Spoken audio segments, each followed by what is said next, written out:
Oke, teman-teman, selamat sore semuanya. Sore, Mas Igo. Sore.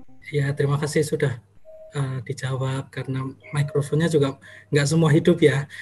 Eh, Teman-teman, sore hari ini kita bergabung kembali bersama dalam acara Mari Bincang Buku. Nah, saya dapat informasi kalau teman-teman yang sudah mendaftar dan akan bergabung dengan kita semua itu berasal dari berbagai tempat di Indonesia. Jadi acara kita diakses oleh semakin banyak orang. Mari Bincang Buku sendiri itu teman-teman dipersembahkan oleh Bincang Buku, yaitu platform yang memperbincangkan buku-buku non-fiksi yang diterbitkan oleh Gramedia Pustaka Utama. Apa saja yang diperbincangkan di platform ini? Platform ini ada di Instagram, ada di Twitter, ada di YouTube, ada di Facebook maksud saya, itu macam-macam, mulai dari buku-buku yang baru yang diterbitkan oleh Gramedia Pustaka Utama, lalu rekomendasi buku oleh para editor, kemudian juga buku-buku yang menjadi pilihan para pembaca, juga profil penulis serta profil buku-buku bestseller. Dan dalam bincang buku itu juga ada kesempatan bagi sahabat bincang buku untuk memberikan ulasan buku yang diterbitkan oleh Gramedia Pustaka Utama. Nah, Mari Bincang Buku teman-teman, ini adalah edisi yang kedua. Edisi pertama bisa nanti dilihat dalam video yang akan kita simak bersama-sama. Mungkin bisa mulai ya videonya ya, yang Mari Bincang Buku itu.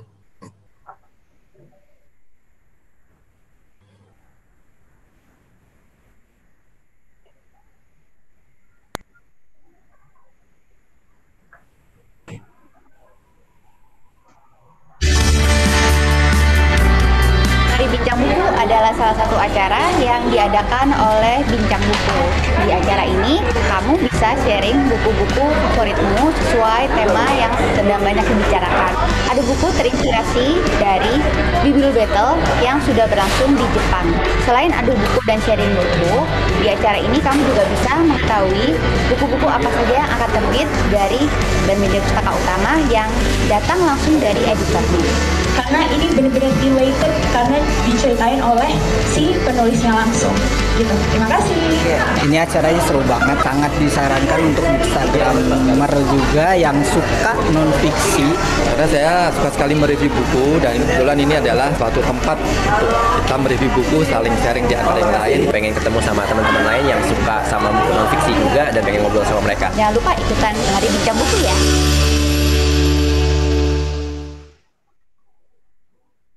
Ya, itu teman-teman gambaran singkat Mari Bincang Buku yang sudah dilaksanakan sekali. Jadi waktu itu Mari Bincang Buku dilakukan secara off-air di Gramedia Matraman. Dan saya rasa beberapa teman juga ikut hadir ya waktu itu di acara Mari Bincang Buku yang pertama. Dan sekarang Mari Bincang Buku ini juga jadi yang pertama untuk ketika yang dilaksanakan secara online. Nah, teman-teman, oh ya saya lupa memperkenalkan diri ya. Nama saya Iko, saya dari Gramedia Pustaka Utama. Kemudian saya bersama dengan beberapa teman di ruang ini. Jadi nanti ada juga Niken yang akan juga memandu adu buku. Nah, adu buku itu adalah salah satu bagian utama dari Mari Bincang Buku. Teknisnya seperti apa nanti akan dijelaskan ketika akan mulai acara. Kita akan mulai Mari Bincang Buku ini, dan sebelumnya saya akan memberikan beberapa informasi yang terkait acara ini. Untuk temanya, tema Mari Bincang Buku kali ini itu adalah financially insecure, dan tema ini nanti akan dibahas secara khusus melalui sesi adu buku.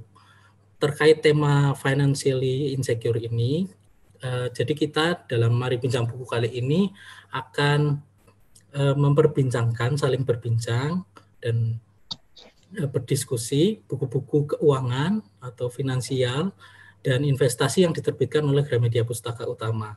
Mungkin kita juga akan mencari manfaat-manfaat yang kita dapatkan dari bacaan kita itu pada kehidupan sehari-hari, pada misalnya pengelolaan keuangan pribadi terkait banyak tantangan yang kita hadapi akhir-akhir ini dengan adanya pandemi.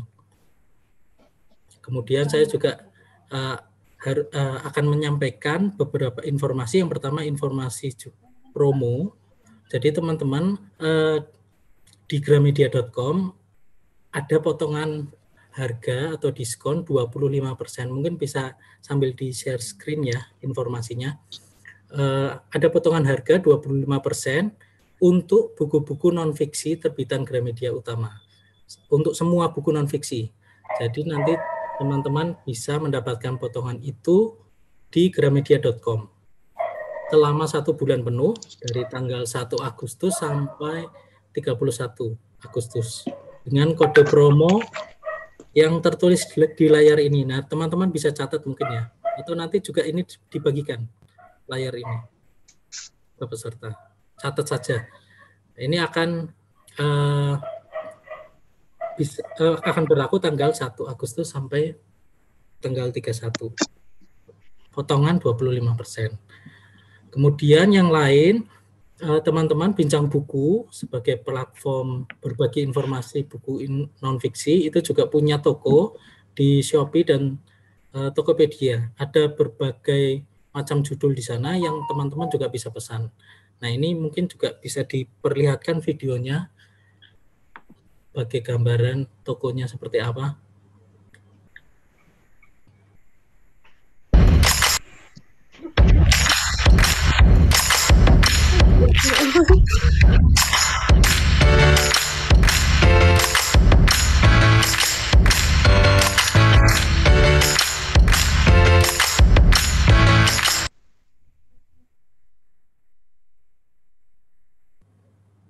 Kok berhenti ya?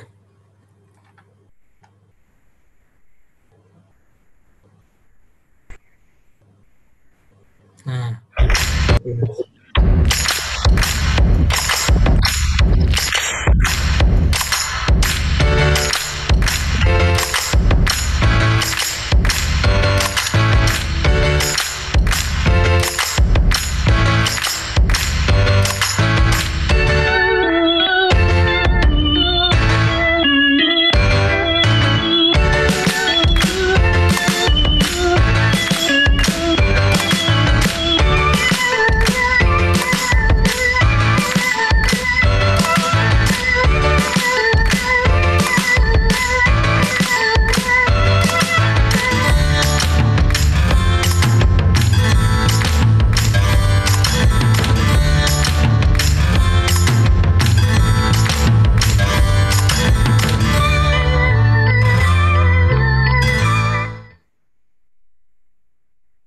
terima kasih. Itu gambaran tokonya. Jadi sistemnya pre-order teman-teman. Nanti teman-teman tinggal pilih buku yang diinginkan.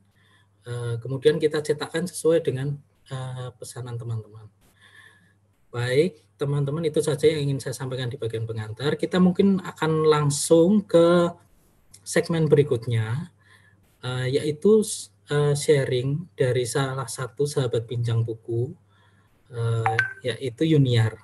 Nama akun Instagramnya ruang titik koma. Mungkin teman-teman pernah dengar kalau nama akun Instagramnya ya. Selamat sore Yuniar.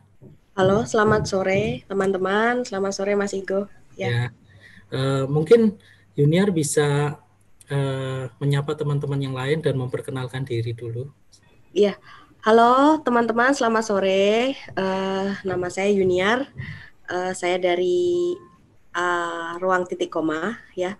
Mungkin ada beberapa teman-teman yang kadang interaksi sama saya di Instagram. Biasanya saya di Instagram tuh mereview beberapa buku ya, entah non fiksi atau fiksi. Dan kebetulan beberapa waktu terakhir ini saya bergabung dengan Bincang Buku, menjadi sahabat Bincang Buku. Terima kasih, sangat senang sekali karena membuat wawasan juga jadi lebih luas dengan buku-buku yang dikirimkan dari Gramedia. Terima kasih. Ya, Yuniar, mungkin saya akan mulai tanya ya. Jadi kalau kita kan sudah terbiasa melihat reviewer itu kan kadang-kadang juga sudah punya kategori sendiri. Aku pengennya ngulas yang fiksi aja, aku non fiksi aja. Nah, kenapa Kak Yuniar itu juga selain mengulas fiksi, karena kalau fiksi kan populer ya, maksudnya banyak orang memang ngulas fiksi, itu juga tertarik pada buku-buku non-fiksi. Apa yang membuat juga tertarik pada buku non-fiksi?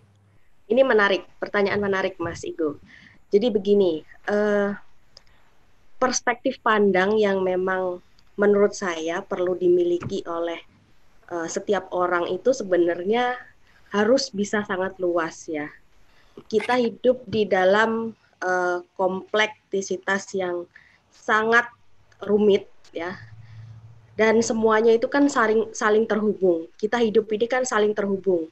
Nah, bagaimana caranya kita bisa menemukan seperti apa ya, satu kesatuan benang ya, untuk bisa mendapatkan esensi dari hidup ini sebenarnya seperti apa. Itu tidak bisa hanya didekati dari satu sisi. Misalnya hanya dari segi non-fiksi, seperti buku-buku non-fiksi yang misalnya teknis, atau hanya dari sisi buku-buku fiksi saja. Nah, itu tidak bisa. Nah, saya banyak juga membaca fiksi dan non-fiksi dalam hal ini untuk menggabungkan dua perspektif itu sih. Sehingga kadang itu saling melengkapi, inline dengan cara pandang atau bahkan mendapatkan perspektif baru, dan itu sangat menarik untuk saya. Oke, terima kasih. Ini berarti bacaan dari jenis fiksi maupun non-fiksi itu saling melengkapi gitu ya? Iya. Pertanyaan berikutnya, sore hari ini Yuniar mau merekomendasikan buku apa? Dan kenapa buku itu yang dipilih? Oke. Banyak sekali sebenarnya saya ingin merekomendasikan, terutama kaitannya dengan tema hari ini yang finansial ya dan keuangan. Banyak buku-buku yang memang pernah saya baca, apalagi saya background pendidikan saya itu statistik. Jadi saya biasa berkecimpung dengan hal-hal yang sifatnya data minded, riset, bagaimana mengumpulkan hingga mengolah data, bagaimana menyimpulkan, membaca. Nah, finansial ini tergabung dalam background saya dulu yang mengambil penjurusan itu statistik industri. Nah, salah satu yang harus dikuasai dalam industri adalah tentang riset ekonomi. Nah, riset ekonomi itu membuat saya cukup banyak mempelajari hal-hal yang terkait dengan finansial dan keuangan. Nah, terkait dengan tema kita hari ini, jika mungkin kita mau membaca buku-buku yang detail sekali ya, misalnya kaitannya dengan ekonomi global, saya merasa itu terlalu jauh dengan apa yang mungkin berada di sekitar kita dengan kehidupan kita. Maka saya memilih untuk merekomendasikan buku yang simple, sederhana, tapi manfaatnya itu besar. Kenapa? Karena dia dekat dengan kehidupan kita. Nah, buku ini teman-teman pasti sudah tahu ya. Salah satu penulis yang kita kenal di Indonesia untuk buku-buku tentang perencanaan keuangan adalah Prita Gosi. Ya, Gosi. Nah, buku ini terus terang sudah saya beli beberapa tahun yang lalu. Dan saya masih terus mengupdate tentang bagaimana perkembangan finansial, keuangan, ekonomi sampai detik ini. Nah, mengapa buku ini yang saya pilih? Buku ini ternyata meskipun sudah saya beli beberapa tahun yang lalu, sampai sekarang masih dicetak ulang nih seperti dengan Gramedia ya. Jadi memang demand-nya ada, peminatnya ada, dan kenapa sampai dicetak ulang? Saya rasa karena memang buku ini memiliki manfaat yang signifikan atau memang ada manfaatnya bagi para pembaca di Indonesia gitu. Kenapa buku ini saya pilih? Jadi Prita membuat sebuah perencanaan secara sederhana dengan bahasa yang sederhana, tetapi poin-poin materinya yang di dalam buku ini itu penting untuk setiap orang ketahui, gitu. Jadi akan membantu teman-teman atau saya sendiri, khususnya untuk yang misalnya dia sedang belum menikah, sedang merencanakan pernikahan atau membangun rumah tangga, buku ini bisa menjadi acuan. Atau misalnya teman-teman yang pasangan muda, masih bingung harus bagaimana, ke depannya harus seperti apa, karena kan kita hidup itu sebagian besar dihabiskan pada saat kita sudah berkeluarga gitu ya. Jadi perencanaan keuangan tuh sangat penting. Nah, buku ini juga berguna bagi orang-orang yang mungkin sudah lama, tentu impian-impian itu kan masih selalu ada dan terus berubah, terus dinamis begitu ya. Nah, buku ini juga akan memberikan seperti bagaimana sih caranya jika ada impian kita yang masih belum tercapai, lalu kita ingin membuat impian itu menjadi kenyataan. Apa langkah-langkah konkret yang harus kita lakukan? Nah, itu kan dekat dengan kehidupan keseharian kita maksudnya. Jadi ya sangat bermanfaat bukunya. Seperti itu, Mas Igo. Jadi banyak informasi yang penting disampaikan secara sederhana ya. Betul. Dan, artinya mudah dibaca dan karena mudah dibaca itu jadi terasa lebih bermanfaat ya untuk semakin banyak orang karena nyatanya juga sampai sekarang masih dicetak ulang bukunya. Iya, iya. Menurut Yuniar, apa pentingnya buku-buku keuangan dan investasi? Oke. Menurut saya begini ya, kita itu sangat kompleks sekali untuk bisa menghadapi hidup kita saat ini, hingga saat ini gitu ya. Di sisi lain, kita hidup dalam sebuah sistem besar yang kita berada di dalamnya, sehingga secara tidak langsung membuat kita perlu memahami apa sih sebenarnya yang terjadi dalam hidup dan bagaimana cara kita agar bisa menghadapi kehidupan ini gitu ya. Jadi misalnya begini, konteksnya sesuai dengan buku dan tema kita ya. Misalnya kita baru menikah, ingin beli rumah. Nah, orang yang tidak memahami mungkin hanya tahu bahwa membeli rumah itu hanya cukup memilih rumah lalu ditempati ya, tanpa kita berpikir tentang investasi misalnya. Atau ada yang berpikir bahwa bagaimana caranya membeli rumah, kita bekerja dulu, menghasilkan uang secukupnya, lalu kita belikan rumah, gitu. Padahal rumah itu, hunian itu, sangat menentukan, termasuk dari faktor-faktor, misal lingkungan, kemudian dia juga ternyata ada nilai ekonomisnya, jika misal kita masuk ke investasi gitu ya, bisa dijual kembali. Nah, itu kan hal-hal yang harus kita pahami. Lalu bagaimana jika kita mau kredit rumahnya misalnya? Apa yang harus kita lakukan? Kita tidak mungkin datang ke bank, lalu kita bertanya begitu ya, harus seperti apa? Itu akan terasa, maksudnya itu di buku ada kok, kenapa harus dengan tangan kosong, dengan pemikiran yang kosong datang ke sana. Ya kan seolah-olah tanpa persiapan gitu. Nah, buku itu akan membantu kita menentukan apakah kita membeli rumah itu harus cash atau harus kredit. Misalnya seperti itu. Jika harus cash, apa yang harus kita lakukan? Dan jika harus kredit, apa yang harus kita persiapkan?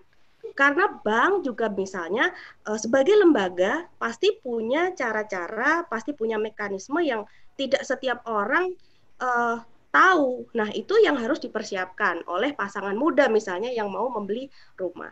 Itu masih baru rumah gitu loh. Bagaimana jika pada saat dia sudah punya anak? Bagaimana jika dia menginginkan adanya membuka bisnis baru, atau bagaimana jika dia menginvestasikan dalam asuransi atau saham misalnya. Nah, itu kan hal-hal yang sebuah strategi dan teknik yang kita memang harus belajar. Nah, buku-buku finansial dan keuangan itu membantu kita untuk bisa memahami teknis dan strategi itu. Begitu saya rasa, Mas Igo.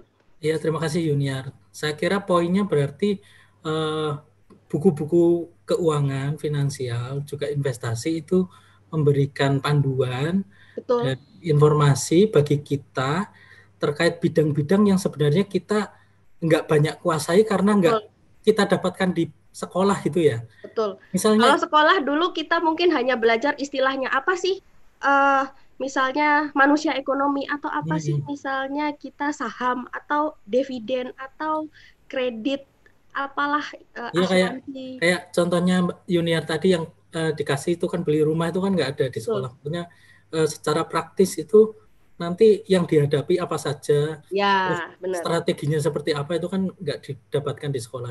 Ya, betul. Seperti juga menjadi orang tua, kalau buku-buku parenting itu kan juga sangat membantu sebenarnya, lebih ke panduannya itu.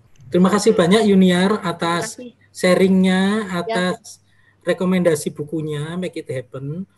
Saya juga jadi penasaran baca karena walaupun bekerja di Gramedia Pustaka Utama, saya belum pernah baca buku itu. Dari kemarin saya udah pengen baca sih, tapi belum sempat. Bagus itu karena ada tabel-tabelnya ya. Jadi ada tabel-tabelnya yang membuat kita tuh, itu juga ada simulasinya. Jadi misal kita mau merencanakan pendidikan anak, kita asalnya pemasukan misalnya dari gaji berapa. Kemudian untuk pendidikan anak itu dia membuat simulasi apa saja yang harus kita persiapkan. Kemudian Prita juga menuliskan jadi berapa sih biaya pendidikan anak rata-rata anak-anak misal di Indonesia berapa, perbandingannya dengan sekolah yang di luar berapa. Jadi sebagai orang tua itu lebih terencana gitu, tidak hanya sekolah ya sekolah seperti itu saja, semua perlu direncanakan gitu kan. Artinya di buku itu juga ada contoh praktisnya ya? Ya, saya beri contoh ya Mas Igo, misalnya kayak gini nih. Jadi dia merencanakan keuangan. Nah, ini kan judulnya The Biggest Stakes, mempersiapkan dana pendidikan anak. Dana pendidikan anak itu, nah, dia membuat simulasi rata-rata. Jadi playgroup berapa biayanya, SD berapa, SMP berapa, kuliah berapa. Kemudian dia memberikan contoh tabel biaya pendidikan di luar negeri gitu loh. Jadi sebelum anak itu lahir, bahkan orang tua itu sudah harus mempersiapkan biaya pendidikannya gitu loh. Langkah-langkah apa yang harus dilakukan orang tua sehingga ketika anaknya sudah mencapai step tersebut, itu sudah siap. Oh iya. Berarti contoh-contohnya konkret dan sangat membantu ya. Oke, sekali lagi terima kasih Yuniar sudah berbagi sharing dan rekomendasinya ya. Teman-teman, kita akan lanjutkan dengan segmen berikutnya, yaitu rekomendasi buku-buku yang wajib dibaca di tahun ini, tahun 2020, oleh salah satu editor di Gramedia Pustaka, oleh Mita ya. Oke, Mita udah siap? Silakan Mita. Oke, terima kasih Mas Igo. Selamat sore teman-teman semua. Jadi aku akan bahas sejenak soal buku-buku Mas Read 2020. Mbak Niken tolong PPT-nya mungkin.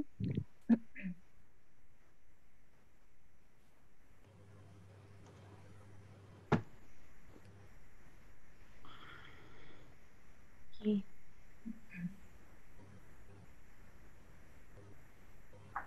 Udah kelihatan? Udah, thank you. Oke. Jadi yang pertama ada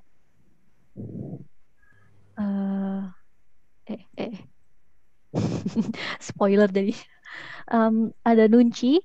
Nunci ini adalah buku terjemahan dari karya penulis asal Korea, Eun Hong. Sederhananya, Nunci adalah seni dan kemampuan seseorang dalam mendengarkan dan menaksir atau membaca perasaan orang lain. Kalau di dunia barat, konsep Nunci ini bisa dibilang serupa dengan emotional intelligence. Nah, dalam buku ini, Eun Hong menjabarkan gimana sih caranya kita bisa mempertajam Nunci kita dengan bahasa yang ringan dan contoh-contoh yang konkret juga. Beliau percaya bahwa Nunci yang terasa dengan baik bisa membantu kita memilih pasangan hidup atau partner bisnis yang cocok, bisa membantu kita bersinar di tempat kerja, bisa melindungi kita dari orang yang ingin mencelakai, dan bahkan bisa mengurangi kecemasan dalam bergaul. Buku ini sangat recommended untuk siapa saja yang ingin belajar mempertajam kepekaan mereka dalam berkomunikasi dengan orang lain, yang pada akhirnya akan memperbaiki hubungan kita dengan orang sekitar dan juga membangun kepercayaan diri. Gitu. Siapa aja bisa mempelajari hal ini, berbagai usia bisa, nggak pernah ada kata terlambat untuk belajar cara menggunakan dan memanfaatkan Nunci. Yang dibutuhkan hanyalah mata dan telinga untuk memperhatikan orang lain, tidak hanya menonjolkan diri sendiri. Selanjutnya, Mbak Niken, tolong. Oke. Yang kedua ada The Black Swan. Ini kayaknya salah satu buku yang banyak ditunggu-tunggu oleh teman-teman bincang buku. Ini adalah salah satu karya terpopuler dari Nassim Nicholas Taleb yang genrenya adalah social science. Black Swan yang dimaksud dalam buku ini adalah peristiwa-peristiwa acak yang mendasari hidup kita dan memiliki dampak yang besar. Seperti bencana alam, jatuhnya pasar saham dunia, hingga mungkin munculnya pandemi seperti yang sedang kita alami saat ini. Nah, peristiwa-peristiwa ini nyaris tidak bisa kita prediksi, tapi setelah terjadi kita selalu berusaha merasionalisasikannya. Seperti kayak gimana sih kita kalau di masa depan bisa memprediksi akan terjadinya hal-hal seperti ini gitu. Nah, dalam buku ini ditunjukkan kepada kita mengapa kita mesti berhenti berusaha memprediksi segala sesuatu dan belajar untuk mengambil keuntungan dari ketidakpastian. Setelah membaca buku ini, kita akan belajar untuk nggak terlalu bergantung pada prediksi, ramalan atau apapun itu mengenai masa depan, melainkan mempersiapkan diri untuk menghadapi hal-hal yang tak terduga. Gitu. Oke. Selanjutnya, nah ini ada Talking to Strangers yang mungkin juga sudah sering, mungkin juga sudah pernah dilihat oleh teman-teman, atau mungkin ada yang udah punya, atau ada yang udah baca. Ini adalah bukunya Malcolm Gladwell, pasti udah banyak yang kenal juga, penulis Blink, Outliers, dan beberapa buku lainnya. Dalam buku ini, Malcolm membawa kita dalam sebuah petualangan intelektual ke sisi gelap hakikat manusia. Ketika orang yang nggak kita kenal ternyata tidak sesederhana yang kita duga, dan kekeliruan dalam membaca mereka bisa mengakibatkan bencana. Nah, buku ini menarik karena mengangkat tokoh-tokoh yang kita kenal seperti Fidel Castro, Hitler, Neville Chamberlain, hingga Sandra Bland, salah seorang korban police brutality di Amerika beberapa tahun silam. Ada banyak hal yang coba diangkat oleh Malcolm dalam Talking to Strangers. Di antaranya adalah gimana apa yang kita lihat secara eksternal dalam sosok seseorang yang nggak kita kenal belum tentu menggambarkan perasaan internal mereka. Cara kita menerjemahkan atau melihat pribadi yang nggak kita kenal akan sangat terpengaruh oleh kapan dan di mana kita mendekati mereka. Melalui buku ini, Malcolm memperingatkan bahwa karena kita nggak tahu gimana cara berinteraksi dengan orang yang kita kenal, apabila sampai ada hal buruk yang terjadi antara kita dan mereka, kita mempunyai kecenderungan untuk otomatis menyalahkan mereka. Nah, untuk menghindari miskomunikasi yang bisa terjadi ini, Malcolm menunjukkan pentingnya kepekaan dan keterbukaan pikiran dalam berinteraksi dengan orang lain, terutama sama orang-orang yang nggak kita kenal. Dan untuk melakukan ini, dia membahas banyak kasus-kasus konkret yang familiar dan cenderung kontroversial. Makanya tokoh-tokoh yang diangkat tadi juga tokoh-tokoh yang kontroversial seperti Fidel Castro dan Hitler. Sangat menarik untuk siapa saja yang tertarik pada atau ingin tahu lebih banyak tentang kompleksitas manusia sebagai makhluk sosial. Itu. Jadi 3 buku itu adalah 3 buku yang kami rekomendasikan untuk dibaca tahun 2020. Terima kasih. Oke, terima kasih Mita. Jadi itu dia 3 buku yang kami rekomendasikan untuk dibaca tahun ini, karena memang saya sudah baca salah satu sih, itu buku-buku yang bagus banget. Teman-teman, kita akan langsung saja lanjut ke segmen berikutnya, yaitu adu buku. Untuk penjelasan teknisnya juga nanti akan langsung mulai adu bukunya. Niken bisa langsung memandu saja. Terima kasih. Baik, selamat sore teman-teman semua. Terima kasih sudah hadir hari ini. Jadi, adu buku kali ini adalah buku-buku bertema finansial dan investasi ya. Sudah beberapa teman-teman di sini yang mendaftar dan tadi juga sudah hadir. Kalau gitu langsung aja. Peserta pertama, mari kita sambut Kak Muhammad Saprudin. Sebentar. Halo, selamat sore Kak Saprudin. Ya, selamat sore Kak Niken. Oke, jadi aturannya adalah waktu yang diberikan 5 menit, 3 menit untuk presentasi, 2 menit untuk tanya jawab ya. Jadi teman-teman kalau mau bertanya kepada Kak Saprudin, bisa langsung tuliskan pertanyaannya di chat. Oke, redaksi bisa dibantu untuk countdown-nya. Oke, silakan dimulai. Oke, teman-teman, hari ini saya mau merekomendasikan buku keuangan yaitu Kece Tanpa Kere. Kenapa? Start with why. Dimulai dengan mengapa. Mengapa saya harus teman-teman harus baca buku ini? Karena yang pertama adalah layout tulisan dan ilustrasinya yang sangat menarik. Lihat teman-teman di sini. Teman-teman bisa lihat bagaimana format tulisannya dan layoutnya sangat menarik, sehingga membacanya itu kalau kita ngomongin keuangan kan pasti kayak ribet atau kayak serius gitu ya. Tapi ini membawa contoh yang real life, kemudian dan sangat milenial banget bagaimana buku ini memberikan pedoman kita untuk mengolah keuangan. Oke, langsung aja ya. Buku ini diterbitkan oleh Permata Bank Permata ya. Saya baca ini hanya 1 hari karena saking bagusnya dan sangat menikmatinya. Masih ingat banget malam minggu saya habiskan untuk baca ini doang. Buku ini membahas tentang keuangan zaman sekarang, khususnya kaum milenial ya, yang selalu pengen tampil kece. Makanya bukunya Kece Tanpa Kere. Gimana kita kece tapi enggak kere, enggak tabungan tetap tebal kan, dompet tetap tebal. Nah, kemudian di bagian pertama ini penulis menjelaskan tentang konsumerisme, ya, yaitu ketika kesejahteraan dan kebahagiaan seseorang sangat bergantung pada konsumsi kepemilikan, terutama barang atau material. Kita sering merasa bahagia banget kalau kita udah punya barang A, punya sepatu A, punya baju B, punya sepeda C dan yang lain-lain, sehingga ukuran kebahagiaan kita adalah material. Nah, di sini ada 3 poin penting yang menjadi alasan utama terjadinya konsumerisme.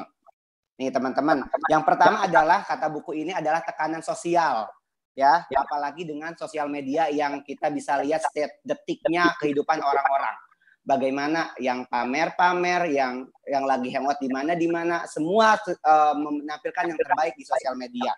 Sehingga pengaruh lingkungan itu sangat kuat, ya. Apabila mungkin teman-teman kita konsumtif, kita jadi pengen, oh dia udah punya A, jadi pengen A. Nah, itu yang menyebabkan konsumerisme, tekanan sosial. Yang kedua, kata buku ini adalah insecurity, yaitu selalu diri merasa kurang. Kita akan mencari kompensasi dari bidang lain. Misalnya kayak tadi kita udah punya barang A, pengen yang B, kita pengen iPhone ini, udah punya iPhone ini, pengen upgrade lagi, sehingga tidak ada habisnya. Kemudian yang terakhir jebakan industri. Di sini sangat waktunya udah habis Kak, mohon maaf. Sekarang waktunya tanya jawab. Teman-teman kalau mau lihat Kak Saprudin bisa swipe screen ya. Apakah ada pertanyaan? Ada nih. Ada pertanyaan dari Kak Fahmi. Apakah membahas mengenai investasi? Silakan. Yes, ya. Walaupun ini bukunya penulisnya adalah Bank Permata, tapi Bank Permata pure tidak promosi Bank Permatanya ya. Sehingga tapi di akhir buku ini Bank Permata coba menjelaskan investasi. Di bab ini menjelaskan investasi bagaimana kaum milenial, tidak hanya kaum milenial, bahwa keuangan kondisi sekarang, status sosial itu sangat penting, sehingga bagaimana mengatur keuangan itu. Sehingga investasi di sini dijelaskan di bab terakhir oleh tim Bank Permata. Oke, ada pertanyaan lain teman-teman? Baik, jika tidak ada, diakhiri saja revisi. Terima kasih Ada Kak tuh Saprudin. dari Kak Stefan. Oh ada, masih ada waktu. Untuk investasi apa saja yang dijelaskan dalam buku? Di sini dijelaskan tentang investasi seperti saham, penjelasannya bagaimana, kemudian apa ya? Saya baca 2018. Pada intinya nih, mari berinvestasi. Di sini ada reksadana, emas, saham, deposito, dan lain-lainnya. Jadi teman-teman highly recommended banget untuk membeli buku ini karena bahasanya gampang dan teori yang dibahasakan dengan bahasa yang mudah dipahami. Di sini semua kece tanpa kere. Satu hari saya baca selesai. Dan kita juga diberikan 21 hari sayang uangnya. Misalnya hari pertama kita kurangi 3 pos pengeluaran. Oke, waktunya sudah habis, Kak. Wah, menarik sekali ya. Terima kasih, Kak Saprudin. Oke, peserta selanjutnya. Silakan, Kak Stefan. Sebentar ya. Halo. Halo, Kak Stefan. Halo. Bagaimana kabarnya sore ini? Oke, kalau begitu langsung saja redaksi countdown-nya.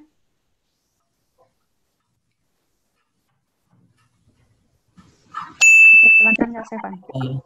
Teman-teman, sore ini saya akan coba merekomendasikan buku yang menurut saya sangat menarik. Itu buku yang ditulis oleh Robert Kiyosaki, Rich Dad, Poor Dad. Kalau mendengar nama Robert Kiyosaki, pastinya kita sudah tahu ya, dia orang yang terkenal, yang sukses dalam berbisnis dan segala macamnya. Jadi kenapa buku ini saya rekomendasikan? Karena menurut saya ini sangat penting. Kenapa? Karena kita seperti saya seorang PNS bekerja, tapi dalam setahun belakangan ini saya berpikir, nggak mungkin saya bakalan terus bekerja dalam seumur hidup. Jadi apa yang saya lakukan? Saya coba mencari-cari informasi, lihat video, baca buku, dan ternyata memang kita harus membutuhkan investasi namanya. Nah, investasi ini berkaitan dengan pola pikir, mindset kita. Itu yang perlu diubah. Jadi di dalam buku Rich Dad Poor Dad ini sangat banyak penjelasan-penjelasan atau hal-hal yang bisa dibukakan pada kita. Misalnya mengenai mengapa orang bisa terjebak seperti yang saya sampaikan tadi. Bekerja seumur hidup karena dia dalam hidupnya dia berusaha mengejar jabatan, segala macam, yang mengejar penghasilan yang lebih besar. Karena di dalam ini justru dikatakan yang paling penting bukan seberapa besar yang kita hasilkan, tapi justru seberapa besar yang bisa kita simpan dan kita investasikan. Nah, di dalam buku ini juga dijelaskan kebanyakan orang mindsetnya itu adalah dia membangun liabilitas, bukan aset. Itu kekeliruannya. Liabilitas contohnya dia beli rumah atau beli mobil, itu nggak bisa dikatakan aset, dijelaskan di dalam buku ini. Kalau liabilitas itu cenderungnya dia mengeluarkan uang dari kantong kita. Sementara kalau aset, itu tujuannya adalah dia menghasilkan uang dalam kantong kita. Jadi apa saja aset, misalnya termasuk salah satunya saham, itu yang misalnya saya lakukan juga dalam setahun belakangan ini. Dan di dalam buku ini juga ada banyak langkah-langkah praktisnya, mungkin nanti bisa dibaca itu di bagian akhirnya, itu sangat membantu sekali kalau menurut saya untuk membantu membukakan pemahaman kita lah tentang bagaimana mengelola keuangan, termasuk bagaimana supaya kita memiliki mindset yang benar untuk mempersiapkan hari depan kita. Mungkin itu saja. Oke, kalau begitu langsung saja ke tanya jawab, teman-teman. Pertanyaan dari Kak Fahmi, apakah di dalam buku tersebut tidak menyarankan untuk menabung? Ya, kalau di Robert Kiyosaki dalam bukunya ini menyarankan menabung, tapi lebih spesifik investasi ya. Misalnya tadi yang saya sebutkan investasi dalam bentuk saham atau juga properti ya. Properti bukan yang kita tinggali, tapi yang bisa kita sewakan segala macamnya. Mungkin itu penekanannya lebih ke membeli aset supaya aset itu bisa menghasilkan return untuk kita. Mungkin itu. Iya, berhubungan dengan itu juga, ada pertanyaan dari Mbak Ami, investasi apa yang disarankan Kiyosaki? Ya itu tadi ya, banyak disarankan di dalam ini. Sebenarnya bukan bukan lebih ke praktis investasi-investasi apa saja, tapi lebih ke membukakan mindset kita mungkin ya, cara pandang kita. Nah, kesalahan-kesalahannya, karena di sini dia bercerita tentang, dia membandingkan apa yang diajarkan orang tua, makanya judulnya Rich Dad Poor Dad, itu apa pola pikirnya orang tua yang kaya dengan orang tua yang miskin gitu. Saya belum tahu pasti juga apakah ini imajinasinya atau memang real yang kejadiannya gitu, tapi sangat membantu kita lah untuk memahami ternyata pola pikir itu sangat berpengaruh dengan apa yang kita lakukan, dengan apa yang akan kita persiapkan ke depannya. Ya, masih ada waktu. Pertanyaan selanjutnya dari Kak Nanda, apakah bukunya mudah untuk diaplikasikan ke dalam kehidupan sehari-hari? Iya, karena ini bicara tentang mengubah mindset kita, yang pasti memang pilihannya kan untuk mengaplikasikannya, itu kembali lagi ke kita. Di dalam mengaplikasikan tentu saja nggak segampang itu ya, tapi butuh komitmen juga, keseriusan kita juga, kedisiplinan kita. Apalagi namanya berinvestasi, itu kan butuh komitmen dan disiplin kita. Oke. Ini tuh, Mbak. Siap, terima kasih banyak Kak Stefan yang jauh-jauh dari Jambi ya. Luar biasa sekali, benar-benar dari seluruh penjuru Indonesia yang bergabung. Oke teman-teman, kalau gitu kita polling setelah ini, menurut teman-teman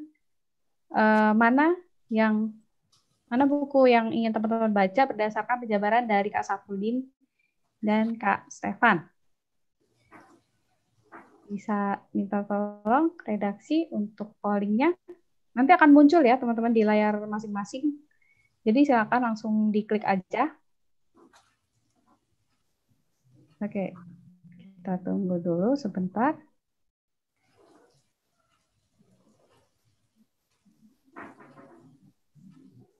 Oh ya, ini juga nanti ada kuis yang teman-teman bisa ikuti. Jadi standby aja karena hadiahnya sangat menarik.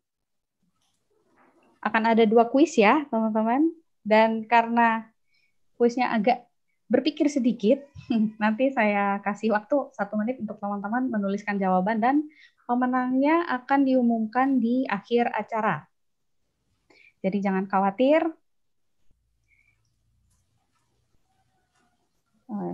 Gimana redaksi sudah?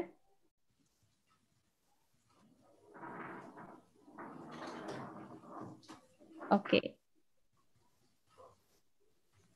Silakan teman-teman.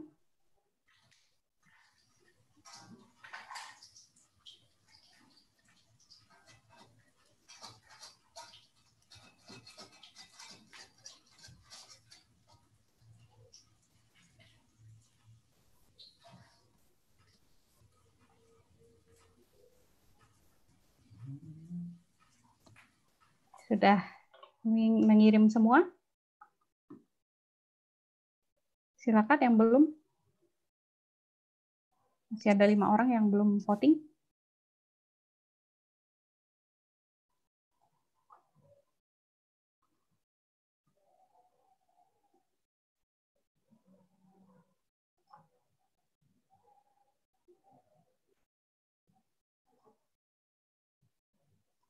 Baik, sudah kita polling. Ya. Pemenang untuk babak pertama adalah Kak Saprudin. Yeay, selamat. Oke, nanti untuk detail hadiahnya kami DM ya, Kak. Terima kasih. Nah, sekarang mari kita masuk ke kuis. Oke, saya coba share screen dulu ya. Kuis yang pertama. Apakah sudah kelihatan?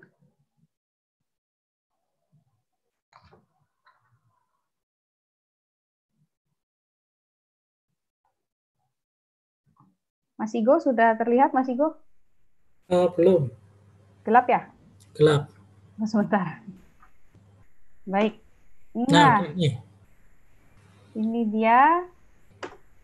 Silakan teman-teman tebak judulnya, kemudian urutan puzzle-nya ya. Sekali lagi, judul buku, kemudian urutan puzzle. Jadi misalnya 1A, 2F, 3C, kayak semacam itu, dan langsung tuliskan di kolom chat.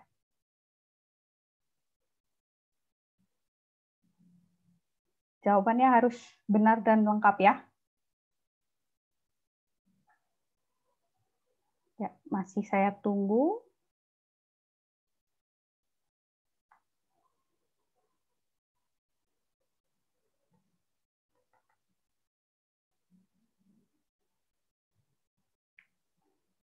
Silakan sambil disimak.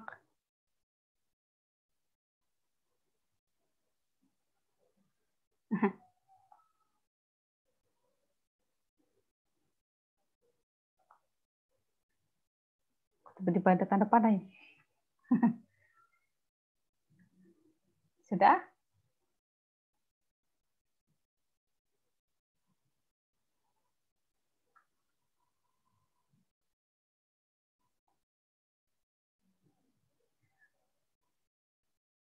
Baik, kalau gitu. Belum ya?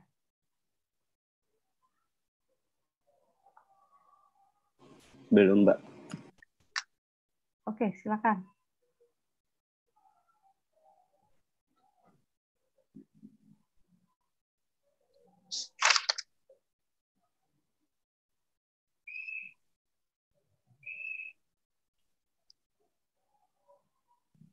Jawaban ditulis di chat ya. Kenapa jadi ada panah ini? Yaudah, anggap aja bonus 1 ya.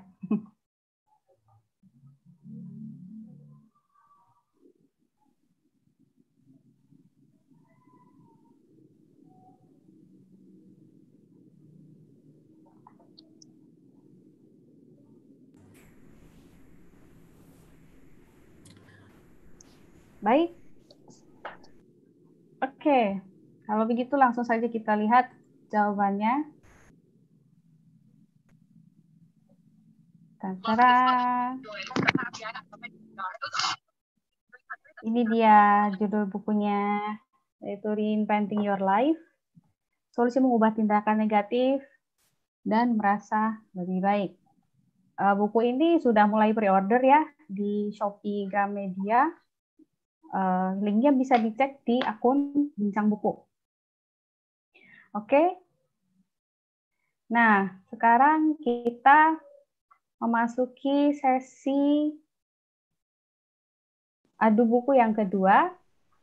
Peserta pertama, silakan Kak Hilda. Kak Hilda ada?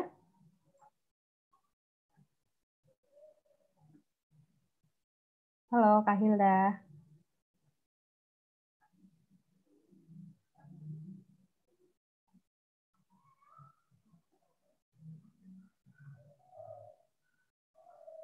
Baik, kalau begitu kita ke peserta yang lain dulu aja ya. Kayaknya lagi berhalangan. Kak Hilda. Kak Takia.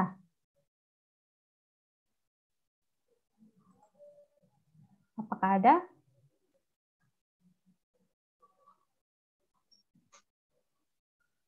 Halo. Halo Kak Takia, selamat sore. Sore. Baik, langsung saja. Silakan dimulai presentasi ketika countdown-nya mulai ya Kak. Ya. Oke, silakan. Ya. Saya di sini akan merekomendasikan buku yang berjudul Rich Dad Poor Dad.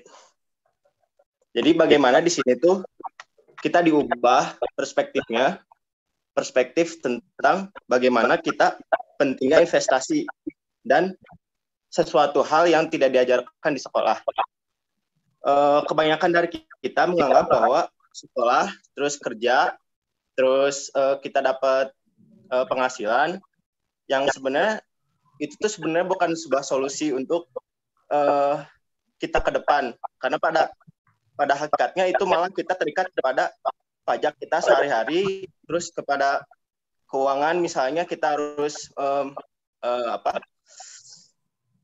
bayar pendidikan sekolah anak dan sebagainya, sehingga pada ada satu kata yang Robert Kiyosaki bilang bahwa orang kaya itu tidak bekerja untuk uang, tapi uang yang bekerja untuk Anda. Jadi bagaimana uang tersebut bisa, bahasanya kita tidak berusaha untuk mencari uang, tapi kita berusaha untuk uang yang dicari gitu.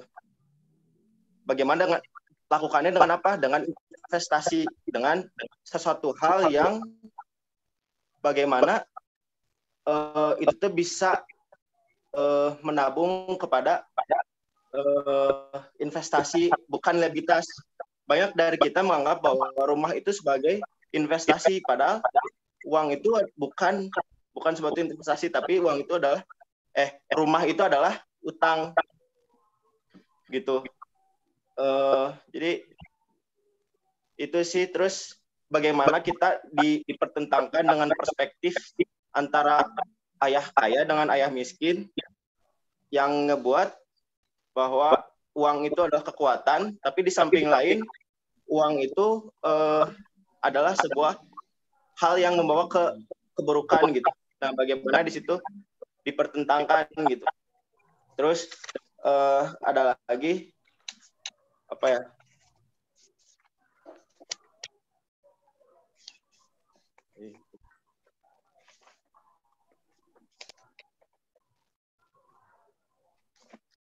Silakan, masih ada sedikit waktu. Nih, kayak ini nih. Nah, di sini tuh dengan jelas digambarkan bahwa ada pola arus kas, namanya cash flow. Mana yang orang miskin, mana yang orang kaya, mana penghasilan itu benar-benar untuk penghasilan, mana yang sebenarnya pemasukan bisa jadi liabilitas gitu. Sekian dari saya. Baik, terima kasih. Ada pertanyaan dari Mbak Ami. Bukunya cocok buat mahasiswa nggak? Silakan, Kak Takia. Sebenarnya cocok sih, apalagi zaman sekarang kan, dengan adanya YouTube dan dengan sosial media, bagaimana sekolah atau kuliah itu bukan jaminan kita sukses loh gitu. Pada hakikatnya apa yang seharusnya kita lakukan, kayak misalnya investasi dan sebagainya, itu yang sebenarnya bisa jadi jaminan kita sukses gitu. Baik, pertanyaan berikutnya dari Kak Safrudin. Investasi yang diutamakan penulis?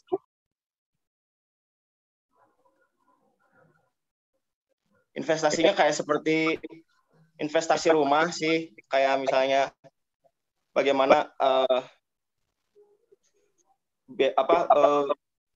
bisnis properti dan segala macam. Oke. Singkat juga ya. Kemudian berikutnya dari Kak Fahmi, kira-kira umur berapa dapat membaca buku tersebut? Mungkin untuk membaca mulai usia berapa yang cocok gitu? Sebenarnya umur 17-an lah ya. Jadi sehabis lulus SMA, bagaimana sekolah itu bukan jaminan kita untuk sukses gitu, tapi bisnis yang kita lakukan, bahwa sebenarnya kita itu tidak dikendalikan oleh uang, tapi kita yang mengendalikan uang gitu. Oke. Sudah cukup? Begitu aja, kata Kia. Ada yang mau ditambahkan? Sudah sih. Baik. Terima kasih. Oke, Pak, waktunya habis. Nah, berikutnya langsung saja Kak Hilda.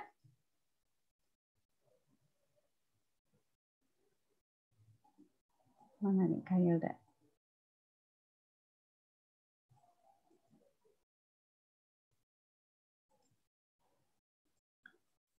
Halo, Kak Hilda.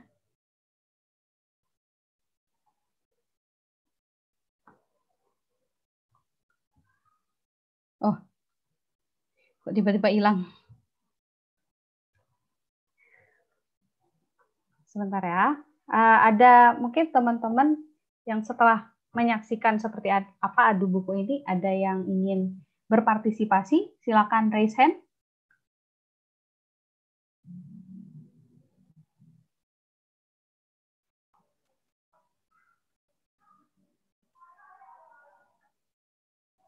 Ada? Oke, kalau gitu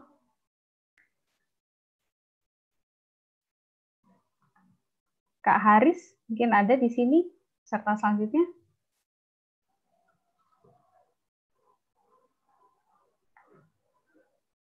Nggak ada ya?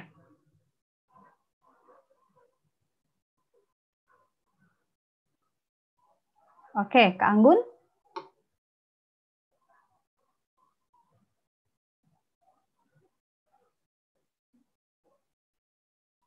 Nggak ada juga.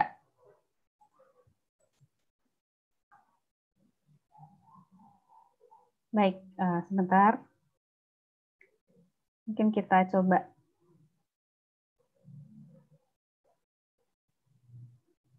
hubungi Kak Hilda dulu ya. Kak Hilda, oke.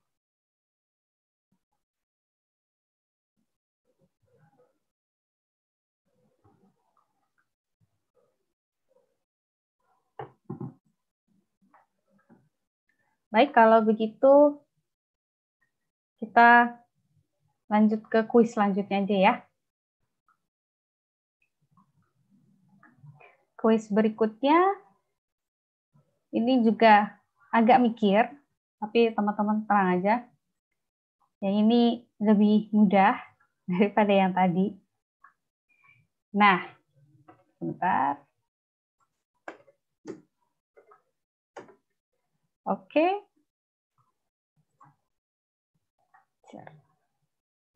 Nah, coba sekarang teman-teman tebak, silakan ditulis di chat, apa judul lengkap buku ini? Tapi tidak semudah itu, ada plot twist-nya. Nah, silakan tebak judulnya, kemudian perhatikan baik-baik, mana potongan puzzle yang salah. Silakan dituliskan di chat, mana potongan puzzle yang salah. Ya, jadi di antara 3 itu salah satunya tidak tepat. Silakan ditulis judulnya, kemudian potongan puzzle mana yang tidak tepat. Apakah A, apakah B, apakah C?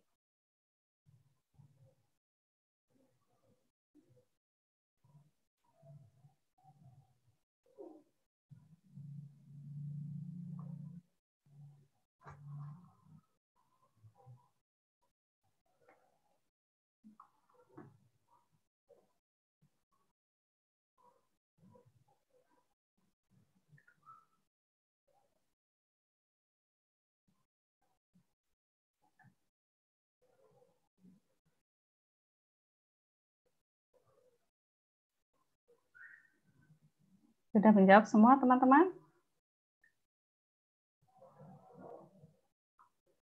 Jawabnya hanya sekali ya.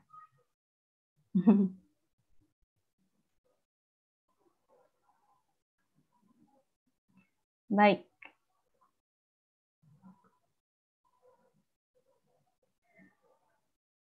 Kalau begitu langsung saja mari kita lihat jawabannya. Iya, potongan yang salah adalah puzzle A dan judulnya This is Marketing. Pemenangnya akan diumumkan di akhir acara ya. Baik, kalau begitu karena tampaknya Kak Hilda tadi menghilang ya. Nggak masalah. Kalau begitu kita polling ulang aja untuk adu bukunya. Jadi di antara Kak Stefan, Kak Takia, dan Kak Saprudin, mana yang menjadi pilihan teman-teman? Monggo redaksi dibantu untuk pollingnya.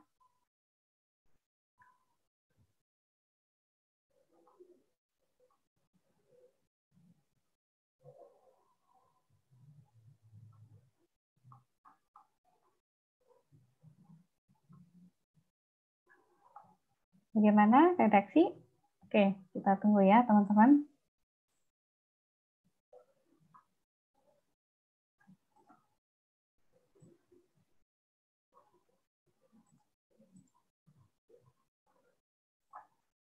Nah, sambil nunggu kita ngobrol-ngobrol aja deh.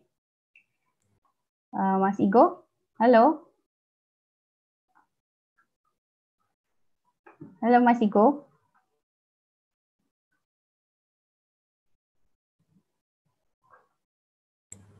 Oke, Ken. Mas Igo, ini kan lagi banyak promo ya dari acara hari ini, yaitu ada kode voucher yang tadi tuh yang dibagi di chat dan teman-teman juga bisa pakai ya. Berlakunya mulai 1 Agustus sampai 30 Agustus. Oh baik, ini pollnya sudah muncul. Silakan. Oh kurang 1 Mas. Pollnya kurang 1 peserta lagi, Kak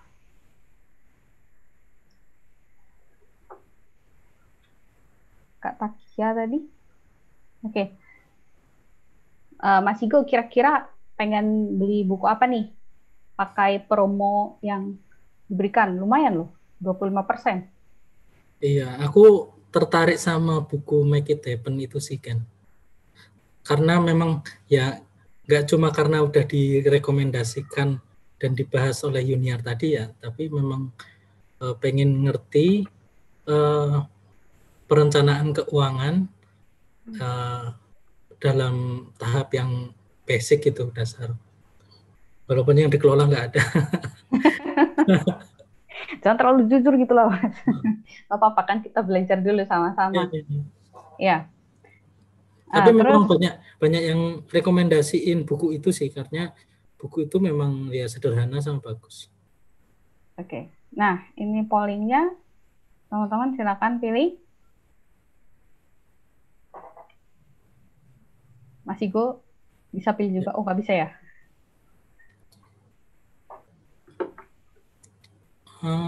Yang mana ya?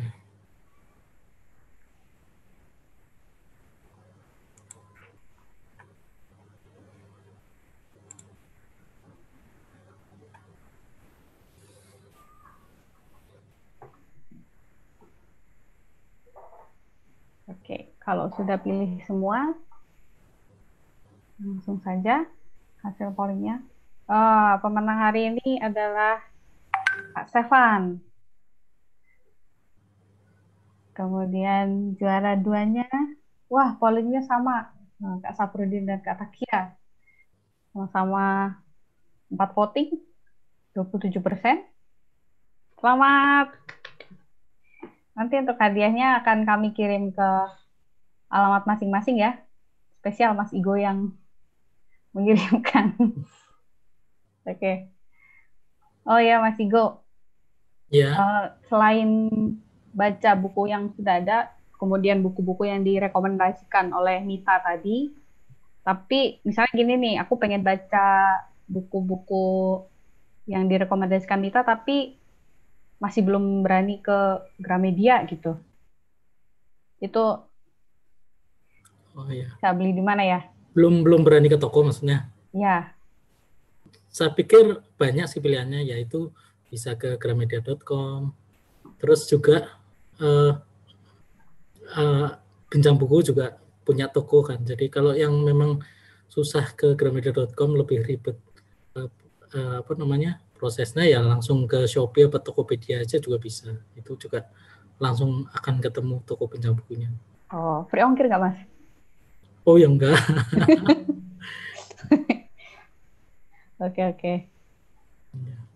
Baik, kalau begitu nanti teman-teman hadiahnya akan dikirim ke alamat masing-masing ya untuk pemenang adu buku. Nah, gimana kalau kita umumin pemenang kuisnya, Mas? Boleh. Oke.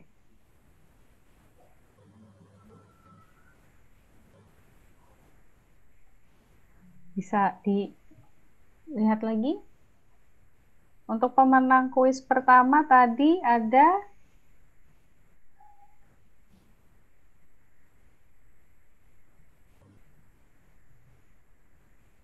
gimana Mas Bu?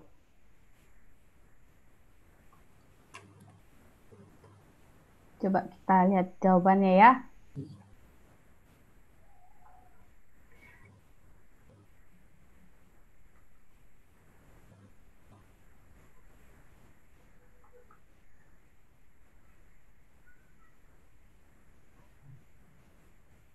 Pemenang kuis yang pertama ya? Iya. Ada 2 nih. Niken. Wah, ada 2. Luar biasa. Sejauh yang dilihat di chat ya. Jadi pemenang kuis yang pertama ada 2. Yang pertama itu Anissa Meila. Masih ada Anissa Meila ya. Selamat menangkan kuis yang pertama. Satu lagi itu Fahmi Fikri. Selamat Fahmi Fikri, sudah bisa menang di kuis yang pertama. Oke, jadi pemenangnya 2 ya, Kak Anissa dan Kak Fahmi. Selamat. Untuk kuis kedua? Untuk kuis kedua, pemenangnya adalah Salma. Salma siapa namanya? Salma Khairiyah. Selamat Salma. Selamat. Oke. Dia nanti akan dikirimkan ke para pemenang. Oke. Itu. Ada lagi tambahan nih kan?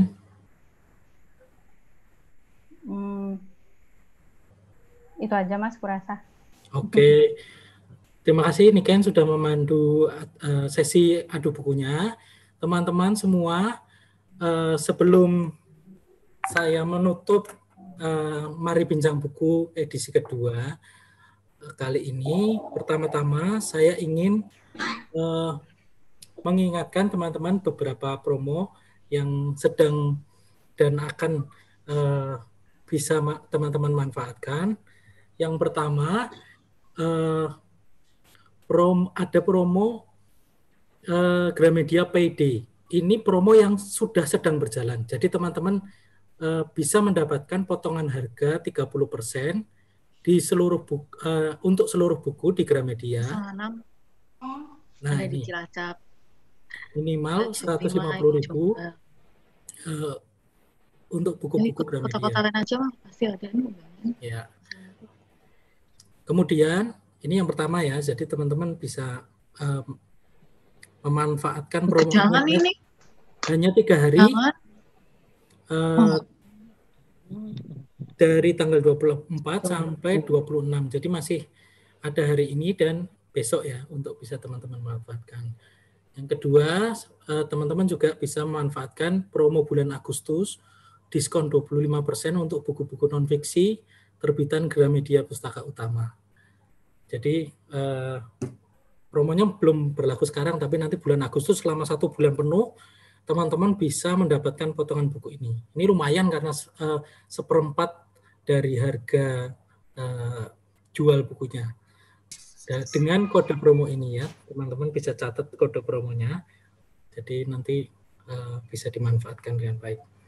Sekali lagi saya ingin mengucapkan terima kasih kepada semua teman-teman yang bergabung pada sore hari ini, pada Yuniar yang tadi juga sudah memberikan sharing dan rekomendasi buku kepada kita semua, kepada para peserta adu buku yang sudah berpartisipasi, dan para pemenang kuis, juga tadi pemenang adu bukunya yang sudah 2 kali polling. Selamat semuanya. Kami mohon maaf atas kendala-kendala teknis yang tidak terhindarkan ketika acara dilakukan secara online seperti ini. Apalagi menyangkut banyak hal seperti kuis dan penyampaian-penyampaian yang kurang berkenan. Terima kasih dan sampai ketemu lagi di Mari Bincang Buku berikutnya. Kita semua berharap agar buku-buku non-fiksi bisa dapat semakin bermanfaat bagi hidup kita dan kita bisa memperbincangkannya di forum yang sama. Mudah-mudahan sudah bisa sudah bisa off air seperti yang telah terjadi di Mari Bincang Buku pertama. Pesan saya yang terakhir untuk kita semua teman-teman, jangan lupa beli buku asli, jangan memilih buku bacakan. Ya. Dengan buku asli itu kita menghargai semua pihak yang terlibat dalam penyusunan buku itu di balik layar, tapi juga membuat kita juga semakin semakin menjadi pribadi yang jujur, karena dari buku-buku yang asli kita juga mendapatkan kualitas setimpal dengan pengorbanan yang kita buat. Sampai ketemu lagi di Mari Bincang Buku berikutnya, teman-teman. Ya, ini kuesionernya bisa diisi dulu mungkin, teman-teman. Oh iya, teman-teman bisa minta tolong misi kuesioner di kolom chat, nanti sebentar saya. Nah, linknya ada di chat ya, teman-teman. Silakan diisi, kami tunggu. 1 menit saja untuk mengisi ini ya teman-teman, silakan.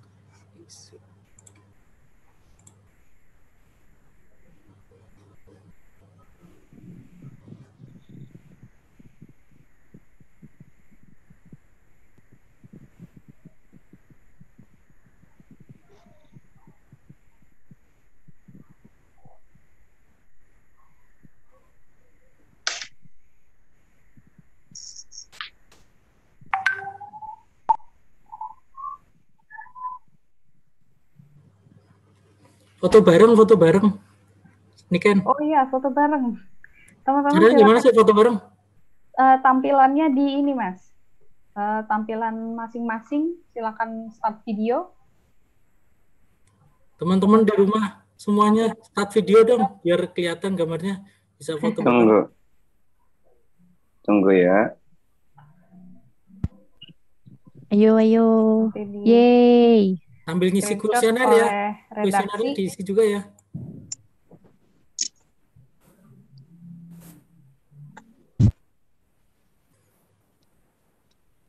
Iya. Nah, semua ada yang dari Jawa Timur, Jawa Barat.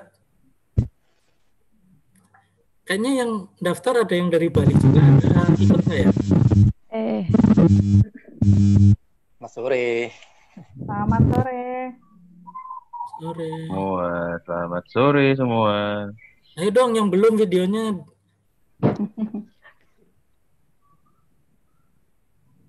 Yang foto siapa? Print screen Om. Print foto. Dari redaksi bisa dibantu untuk print screen? Belum semua nih. Lagi.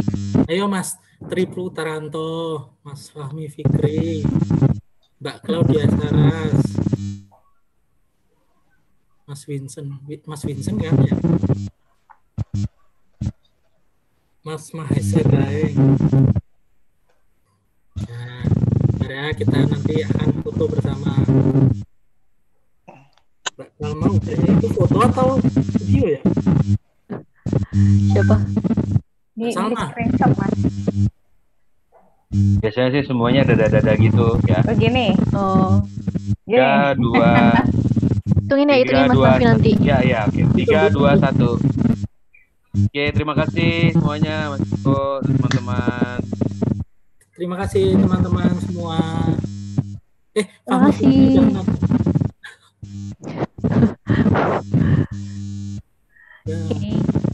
Oke. Mantap. Terima kasih teman-teman. Jangan lupa kode vouchernya dipakai. Eksklusif untuk teman-teman di sini kodenya.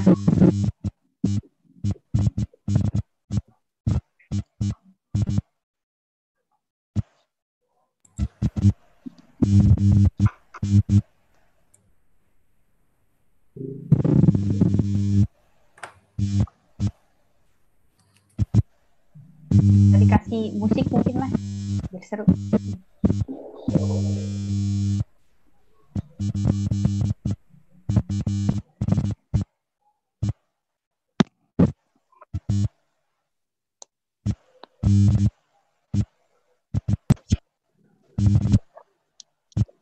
Terima kasih teman-teman. Semua. Sampai jumpa lagi di waktu dan kesempatan